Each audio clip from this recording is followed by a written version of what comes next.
G'day, I'm Ray Huron. This is my Yamaha Tenere 700, and this is a massive box from Outback Motortek, and it includes a crash cage and a skid plate, and we're going to install it today.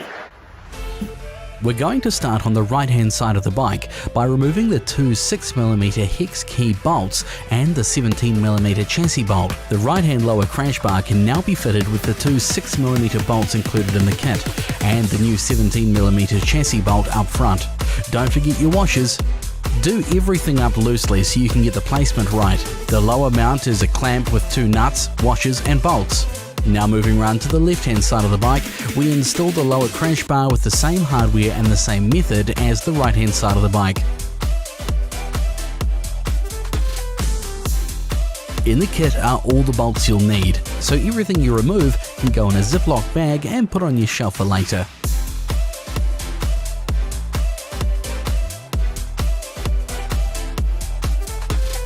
Now for the front lower bar, which connects each of the lower side bars together.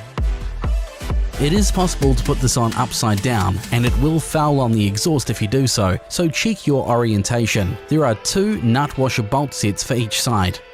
The front upper mount is bolted to the chassis behind the headlight and requires the removal of the right hand side fairing. This part of the installation process is made easier with an extra set of hands.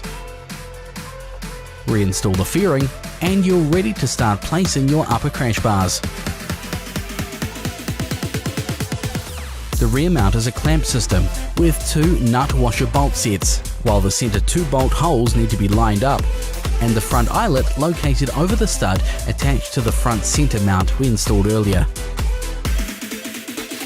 Now for the nuts to fasten the upper crash bars to the center mount.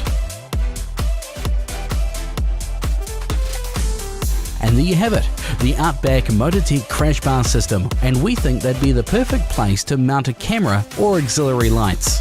All in all, the installation was straightforward and easy, requiring basic tools. For more info on the Outback Motortek crash bar system, head to outbackmotortek.com. And while you're at it, search and subscribe to Kiwi Rider Podcast on Apple Podcasts, Spotify, or wherever you get your podcasts.